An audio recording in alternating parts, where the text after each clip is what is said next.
Жалпы республикалык тесттин катышуучусу үчүн эрежелер.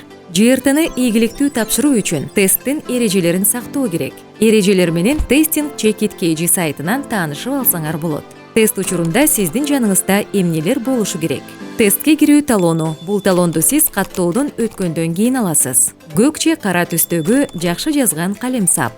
Сиздин инсандыгыңызды күбөлөндүргөн документ, паспорт же эгерде сиз 16 жашка чыга элек болсоңуз, туулгандыгыңыз жөнүндө күбөлүгүңүз жана окуп жаткан жериңизден алынган маалым кат. Маалым катта сиздин сүрөтүңүз чапталып, мектептин мөөрү сүрөттүн чекесине басылышы керек. Тесттин алдында ар бир катышуучу металлодетектор менен текшерилип, тест борборуна киргизилет.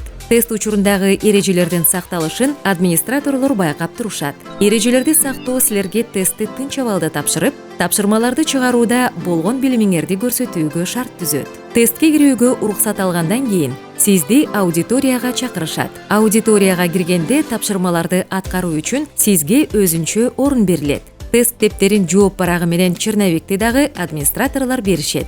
Зарыл эсептөөлөр жана жазуулар үчүн черновиктерди гана колдонуу керек. Тест дептерлерине эч нерсе жазууга болбойт. Сиз тест убагында өзүңүздү кантип алып жүрүшүңүз керек? Тест убагында төмөнкүлөргө тыюу салынат. Уюлдук телефон, калькулятор жана башка электрондук каражаттарды жанында алып жүрүүгө, башка катышуучулардан жоопторду же тапшырмаларды көчүрүүгө, барактарды айырууга, жанында шпаргалка, китеп, дептер жана башка маалымат булактарын алып жүрүүгө, убакыт бүткөн соң жооп барактарына жазууга, жооп барагын, тест дептерин, черновиктерди тест өтүп жаткан аудиториядан сырткары алып чыгууга, тест материалдары менен алмашууга, уруксатсыз аудиториядан чыгууга, орой мамиле көрсөтүүгө.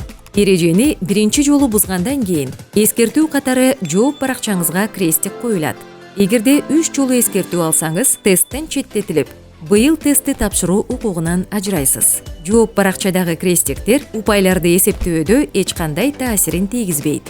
Катышуучунун жанында тест жүрүп жатканда же танапис учурунда уюлдук телефон, калькулятор жана башка электрондук нерселер же байланыш каражаттары бар болсо, алар иштебеген абалда болсо дагы, же катышуучу аны менен пайдаланбаса дагы, ал тапшырган тесттен четтетилет. Демек, тесттин жыйынтыгын алуу укугунан ажырайт. Бирок жогорудагы айтылган бардык эрежелерди так аткарсаңыз, ЖРТны ийгиликтүү тапшыра аласыз.